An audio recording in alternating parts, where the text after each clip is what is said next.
This is Jim Hendershot again. It's time to study lecture number 9. The topic on this lecture is magnetic materials for electric machines. Active magnetic materials used in electric motors and generators consist of two types. They're known as soft materials and hard materials. The soft materials are easily magnetized and demagnetized, and they're used for rotor and stator core components. And they're easily magnetized to carry the flux in the circuit and easily demagnetized. And hopefully we can choose materials that have low losses during that magnetization and demagnetization process. And we like to use soft materials that are capable of high flux densities and materials that don't cost too much. The other active magnetic materials known as hard magnetic materials or permanent magnets. The best grades exhibit very high hysteresis residual flux, where the best soft materials exhibit the lowest residual hysteresis flux. And all electric machines require conductors of electricity, and copper is usually the one that's used, except in the case of caged induction machines, IM machines. Aluminum has been used for many years, and it's a reasonable choice because of the simplicity of its casting ability. Here's a very, very nice picture of the Biais curves that with both classes of materials plotted on the same graph. We have the vertical axis B, that's the magnetic flux density in the material, and the horizontal axis is the H axis, or in Orsted's, and that's the axis where you apply an external field to magnetize the magnetic material or demagnetize it. And you see there's two different shapes here. The soft materials, that's the one that stands up like a pogo stick in red there. It has a very narrow hysteresis band. The width of that red band is very narrow, and that's what we want. But pay particular notice of the shape of the curve. It's almost saturated right at this point here. It's considered to be completely saturated out here, but there's not a whole lot of difference between the flux density between this point and this point, and you pay a heck of a price in ampere turns or magnetizing force to get the flux density from here to here. Now in the case of a permanent magnet, that's the hard material, that's the green one here, that guy exhibits peak flux densities much lower than soft materials, but it has this real high hysteresis bandwidth here, so that when you magnetize it, it comes up to this point, and then when you turn the power supply off, it comes back to here. So this is a residual magnetism that left in the magnet, and this is the type of material you want.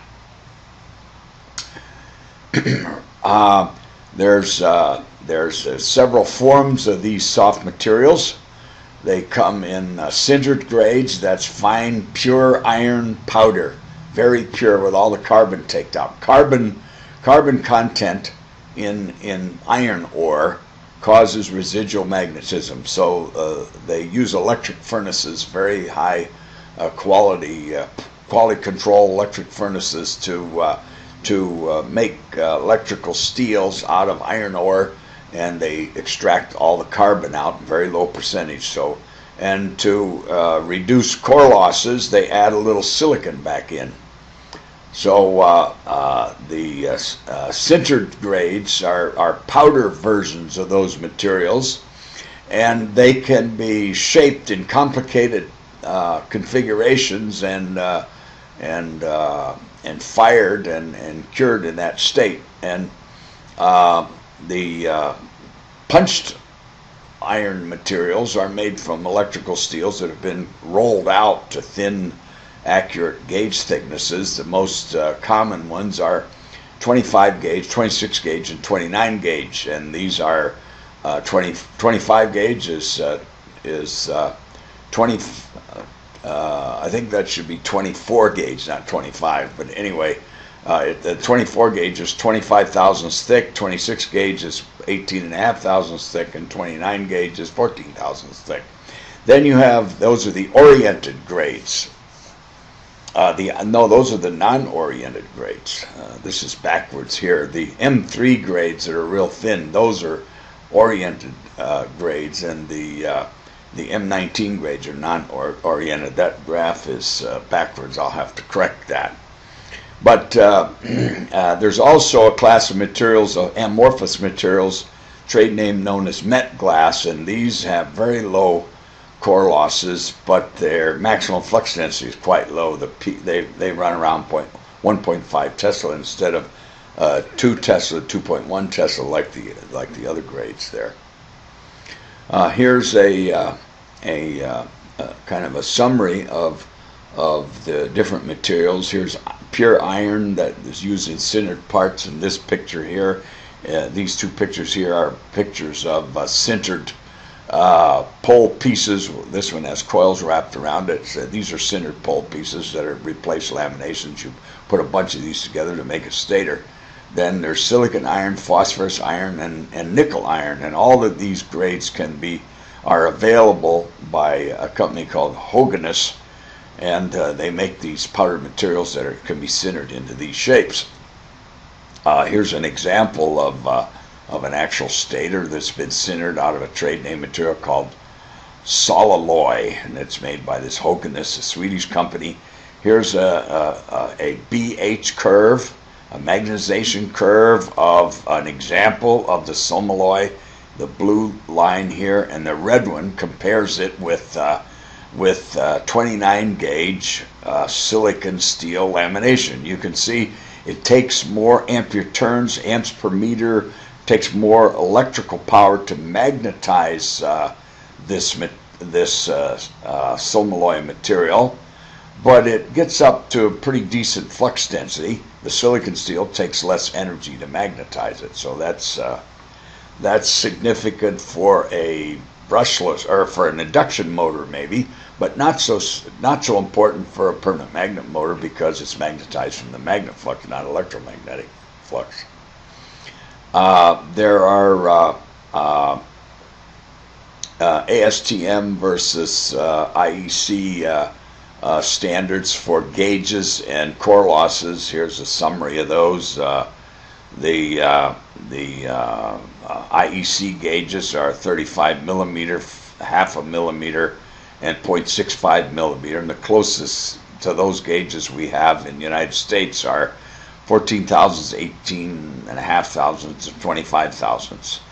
Like for example, the half a millimeter grade is 0.0197, I believe it is half a millimeter as opposed to 0.0185, but they're close enough to be interchangeable. And here's some core loss data, standard data, watts per kilogram at 50 hertz. That's typical of European and Japanese grid frequencies. And here's the core losses at 60 hertz, and here's some comparison of those core losses per pound. The electrical steel, this is an electrical steel chart that compares the old 1996 ASTM grades. The grades prior to 1996 were called these M grades. These, I think most Americans are most familiar with these, M19, M15, and they have new classifications of those as of 1966. But the equivalent European grades are listed in this column, and they're not exactly the same, you see. They're similar because the actual thickness is different. For example, an American grade of half a millimeter, as I was saying before, is 0.0185 thick, whereas the equivalent European grade is 0.0197 inches thick. So being it a little thicker, there's a little difference in the core losses, the industry standard core loss for those materials at 60 and 50 hertz at 1.5 Tesla flux density. The manufacturers of the steel, they issue these plots of the BH data, but they plot it on log paper, so the shape of the curve is very misleading. It looks like these materials don't saturate so fast. This makes it look like a gradual slope because they plotted the test data on log paper. But really, go back to this picture here. Remember what I mentioned before is when you get to 1.34 Tesla, you are saturated. It takes very little energy to get it up to that flux density, but about 100 times, 500 times, 1,000 times to get it up to 2.1 Tesla, and that's very misleading on this this standard sort of a graph that you get from the steel company. So I want to caution you on that. Now for medium high frequency machines, we've got some other data here on the losses that remember the previous data showed 1.5 Tesla at 50 hertz and 60 hertz. Here's some newer data on very thin steels for high frequency applications, and they give the flux density is still limited to 1 Tesla, but at least they give you some loss data in watts per kilogram at 400 hertz and 2500 hertz. Here's comparison of 50, 400, and 2500. Now what's interesting about this is just pick a grade and you can see how drastic the core loss goes up as a function of frequency. It's really significant. That's very important. And the frequency we're talking about is the RPM frequency, the number of pole pairs divided by 60 times the RPM. It gives you the frequency. And one of the things that helps reduce the core losses is to coat the lamination with insulation materials, very thin layers. It's got to be thin layers. It can't be too thick, or it interferes with the flux carrying capacity of the core itself, because too much, you don't want much of the axial length taken up in a laminated core. You don't want much of the length taken up by the insulation material, because you can't get flux through the insulation material. That's the purpose of it. But it insulates against eddy currents, and these are coatings that are applied usually to only one surface of the lamination, because if you stack all the laminations in the same direction as they come out of the die, then you have one insulation coating between any two adjacent lamps. So you got to be careful that you don't flip some of them over when you stack them. Otherwise, you don't have insulation between them. I mentioned before this met glass material, which is a very soft iron. It's an amorphous material. It's a strange manufacturing process, and it's very thin. It's difficult to punch because it tends to shatter when you punch it, so it's best used in slit strip form that you could wrap up and make cores out of it. One of the possibilities is to make stator cores for axial flux machines, because you can wind the core up out of this strip material, this met glass. You can wind it up like a roll of tape, and then bond all that together and hold it in a fixture, put it on a milling machine, and mill the slots in it where you put the coils. So that's one way that you can use it very nicely. But it's limited in terms of the permeability is very high, as you can see, but its ability to saturate carrying flux is quite limited. 1.56 Tesla is as high as it goes, as compared to silicon steels, which go up to 2.1 Tesla. So that's a significant difference. Now let's talk about magnets.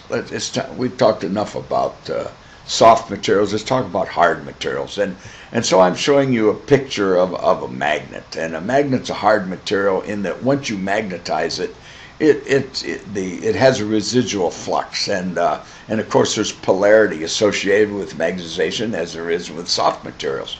There's north and south poles on the magnet, and it turns out those are very important, how those are oriented in various permanent magnet situations or configurations.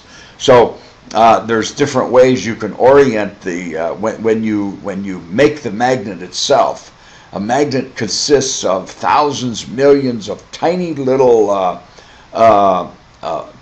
magnets that are either held together by bonding method or by sintering, and which means they're heated to some temperature that kind of fuses them together. So when you manufacture the magnet, no matter how it's manufactured, you can orient the powdered magnet material, the material that you make the magnet out of, which is in powder form, or in the case of ceramic magnets, it's kind of like a wet clay, like clay that pottery is made from. But so it's so flexible that, and clay, of course, has particles. The ceramic magnets have particles of strontium ferrite that are colloidally suspended in water. So that's what makes it clay.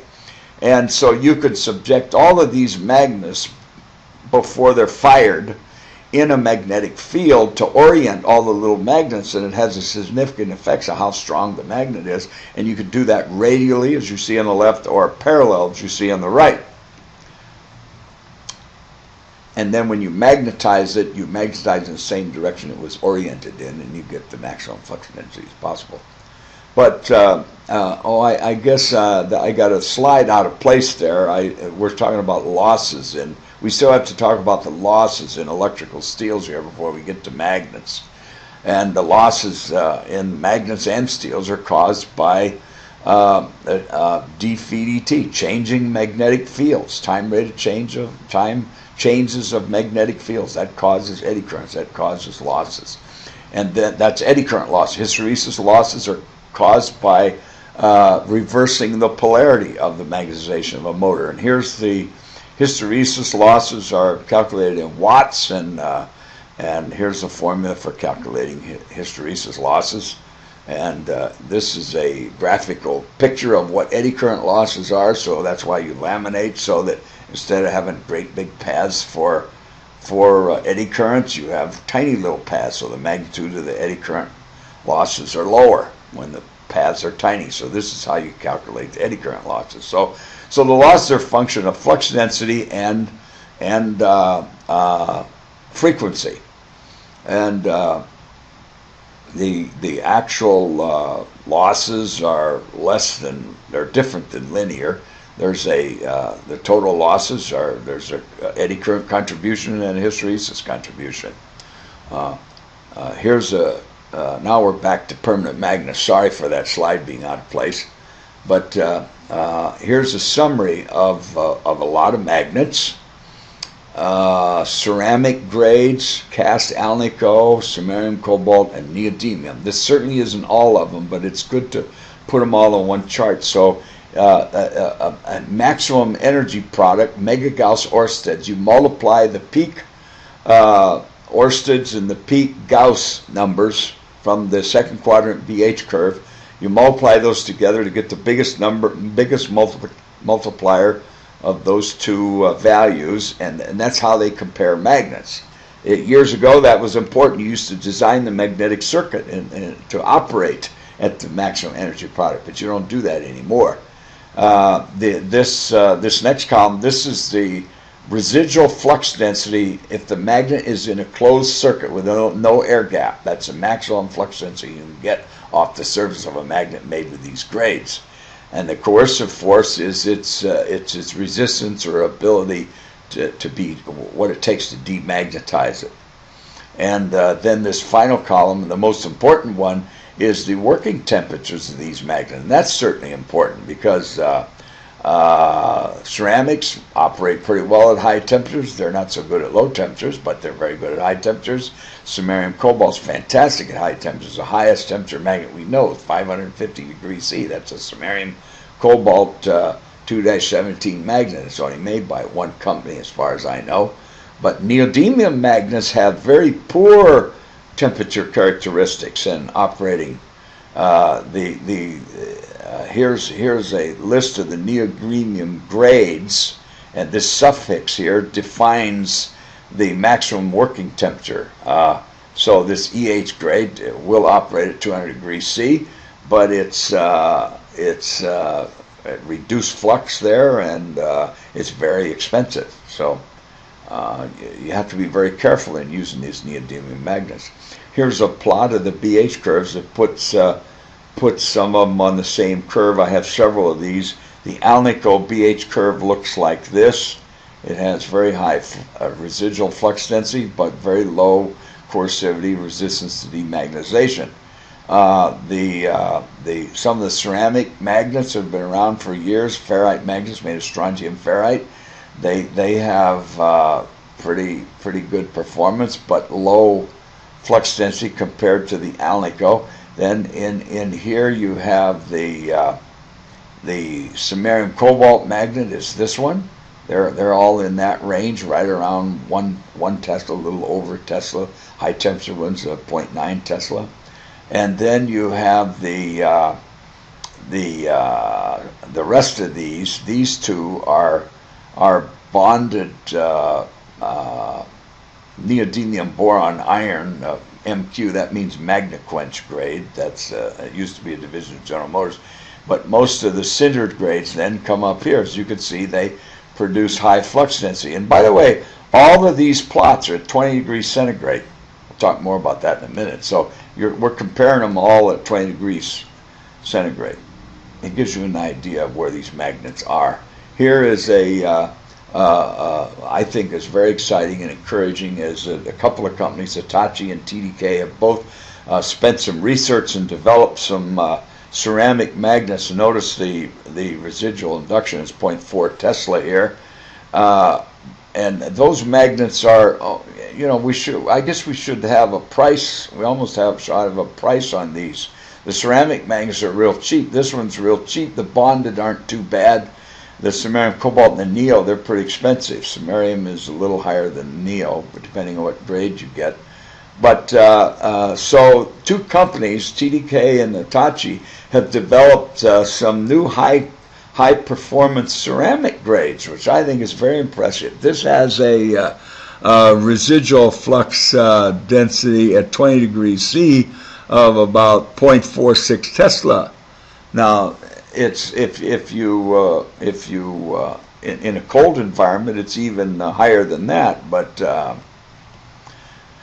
that's quite impressive. That makes it very, and remember, this is a $2 or $3 a pound magnet. It's a very cheap magnet, so that makes it very interesting to try that, to see how you might use a lot of that low-cost magnet in a configuration where you could use a lot of surface area. So you don't have a high flux density, but if you have enough, use enough of the face of the magnet, you have a lot of flux. So you can get a lot of flux and use some soft iron pole pieces to focus that. We'll look at some designs like that. So this is an important invention that you should all be aware of, that they are continually improving the flux density of ceramics as well.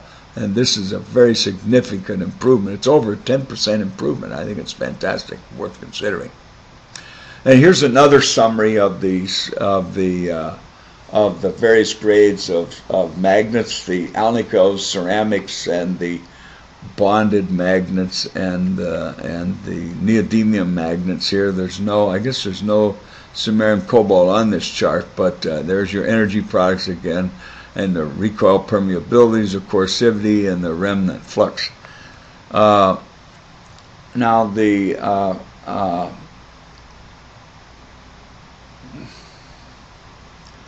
this is a chart to compare the low-cost magnets.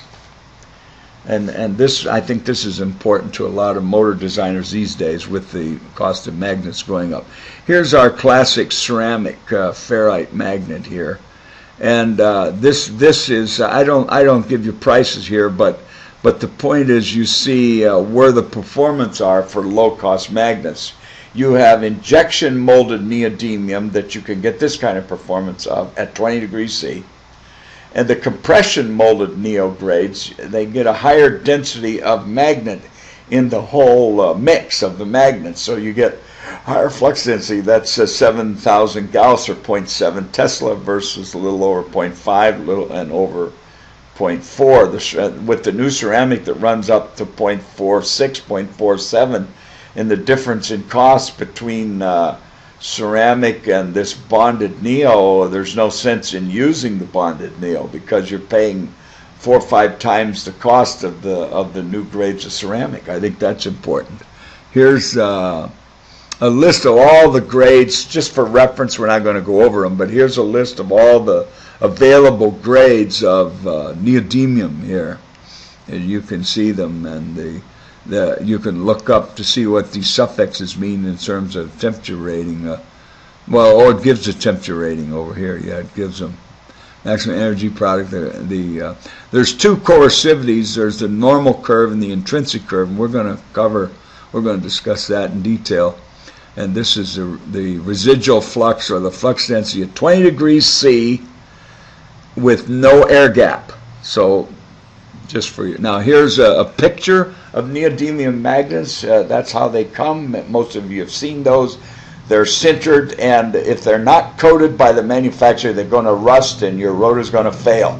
Because if you use adhesive and glue a magnet, a neodymium magnet, to a rotor core that has not been conformal coated with nickel plating or some kind of epoxy coating, why, it's going to rust under that adhesive and the magnet's going to come loose, so it's going to be a disaster. So you must always purchase your neodymium magnets coated, and you cannot grind them. Well, you can grind them, but it's dangerous. You're taking a big risk. If you buy magnets that are coated, you glue them on a rotor, and then you grind the OD because you want to shrink a sleeve around it or something like that.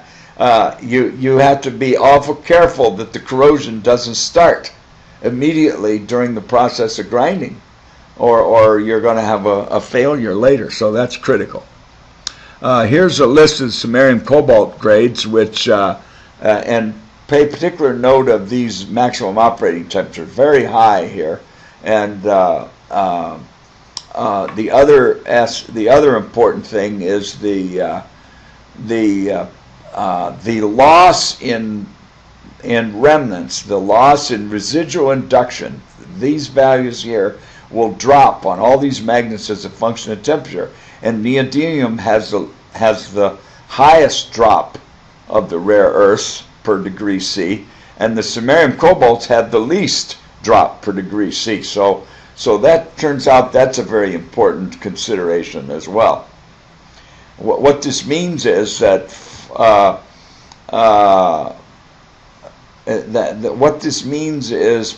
this is a percent loss in flux per degree C elevation in temperature. And what's even worse than this is the thermal characteristic of the coercivity. That's even worse with neodymium as compared to samarium. Here's an example of a BH curve for samarium cobalt. This is a very good material, 2-17 material, and you have your residual flux line and your demagnetization Oersted line, and you have all the curves plotted here at different temperatures. You could see the 25 degrees C is the black one. That's this one here. So that's your demag curve and your residual induction curve. And the hottest one is 100 degrees C. That's that's the coldest one. No, that's one of the hot ones. What am I talking about? Here's 25, and you can see higher temperatures, these things drop down. The worst one is here's at 300 degrees C. I don't see the 300 degrees C curve on there, but 300 degrees C is the worst one. And you have what they call intrinsic curve plots here, and I'll tell you later with another slide what those are. And these lines here, these are the load lines. These are the permeance coefficients here. This is the air gap divided into the magnet thickness. And the ratio of that is this number across the top, and those are the load lines. You can, as I said before, you can get those by plotting the air gap thickness here and the magnet thickness here, and where they intersect, draw a load line through them. Where it intersects the BH curve of the magnet at whatever temperature you want to look at it, you project over here, and that's the value of the flux of the magnet. But I'll show you that later. Here's an example of very high temperature samarium cobalt. See, it starts out at 25 degrees C. It starts out at pretty good flux density, you know, like 0.85 Tesla. But when it goes up to 550 degrees C, it drops all the way down to like 0.56 Tesla. So it drops a lot, but a 550 degrees C is pretty hot. And this is for aerospace. It's only made by this one company, as far as I know. Now, this is an example of the how you calculate the load line and the demag and so on. But the other thing that's important about this that I want to show you is this example I'm using is a BH curve from neodymium. And I want you to look at these blue curves. This one here is at 20 degrees C. That's the one that everybody sees, and it's quite linear. Boy, if that would operate that way over a wide temperature range, it would be great. But look what happens to this magnet at 140 degrees C. The residual induction drops, but the coercivity drops way down too. You see this shape of the curve here? And this here's my load line, the permeance coefficient. That's determined by the thickness of the magnet divided by the thickness of the air gap. That's the load line. So the flux I have in a gap is this value right here, B sub G, 1.1 Tesla.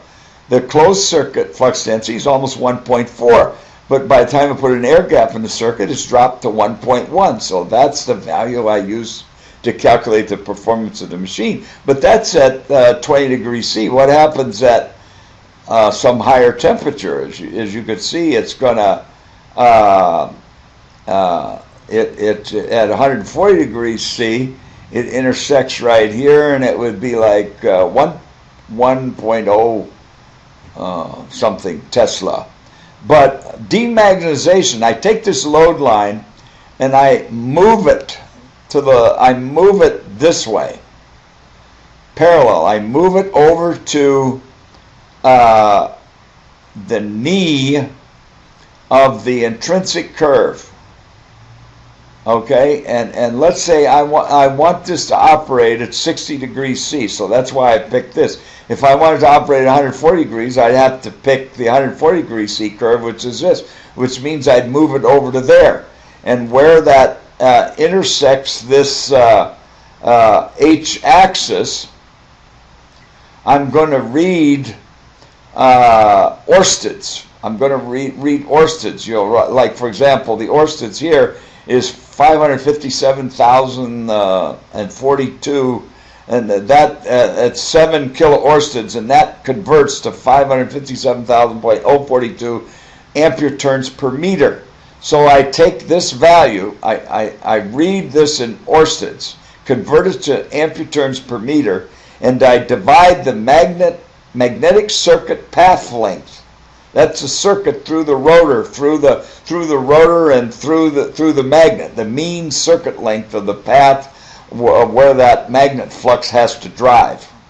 And then the number of turns, I divide by the magnet path length, the number of turns, and that equals the demag current. That's the maximum demag current that I can apply to keep this from demagnetizing. If it exceeds that, it's going to push it past the knee of the curve, and you have permanent demagnetization. Just a few comments about the normal and the intrinsic curve. What is the intrinsic curve? Well, a lot like this example here, at 20 degrees C, this magnet, this is the magnetizing of this magnet. You see, it's been magnetized here. So when it's being demagged by an external field, the knee of the curve is not in the second quadrant; it's in the third quadrant. So the intrinsic curve is a plot of adding the B and the H values together for every point on this curve, and making another plot to put in the result of the adding of the B and H values. And I plot a curve, and that becomes this intrinsic curve, and that allows me to put the effects of the knee of the curve up in the second quadrant where I can use it, where I can move the load line and find out where it intersects. So you can go through this analysis as well to see how all this projects to find out what the H max is, in which you would calculate the current from that. So that concludes this presentation.